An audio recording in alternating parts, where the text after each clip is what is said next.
আসসালামু আলাইকুম প্রিয় চাকরি প্রত্যাশীরা, আশা করি সকলে ভালো আছেন এবং সুস্থ আছেন।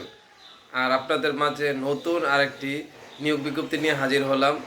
আর আজকে যে নিয়োগ বিজ্ঞপ্তি নিয়ে কথা বলবো সেটা হচ্ছে বিশাল একটি নিয়োগ বিজ্ঞপ্তি। 1485টি বিভিন্ন পদে সমাজসেবা অধিদপ্তরের বিশাল একটি নিয়োগ বিজ্ঞপ্তি প্রকাশিত হয়েছে। আর এখানে আবেদন শুরু হচ্ছে 2 জুন থেকে আবেদন শুরু হবে। আর 2 জুন থেকে আপনারা আবেদন করতে পারবেন 23 জুন পর্যন্ত।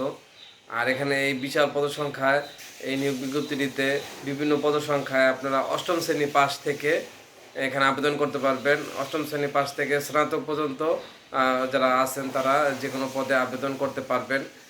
আর এখানে আবেদনের বিভিন্ন পদসংখ্যায় আপনারা একাধিক পদেও এখানে আবেদন করা যাবে।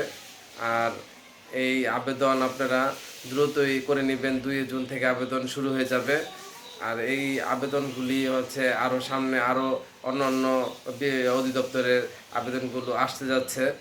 আর এখানে যে নিয়োগ বিজ্ঞপ্তিগুলি এইভাবে আপনারা এর আগের নিয়োগ বিজ্ঞপ্তি বললাম যে সহকারী উপজেলা যুব উন্নয়ন কর্মকর্তা, এছাড়া রয়েছে সমন্বিত ব্যাংক, 9 ব্যাংক এবং 2টি আর্থিক প্রতিষ্ঠানে। আর এভাবে অনেকগুলি নিয়োগ বিজ্ঞপ্তি চলমান রয়েছে, সামনে আরও নিয়োগ বিজ্ঞপ্তি আসবে। আর আপনারা আবেদন করতে পারবেন। আর সেই আশা ব্যক্ত রেখে আপনাদের কাছে বিদায় নিচ্ছি। আর যাবার আগে অবশ্যই বলবো আমার এই চ্যানেলটি সাবস্ক্রাইব করে পাশের বেল আইকনটি বাজিয়ে সাথে থাকবেন। সকলকে ধন্যবাদ।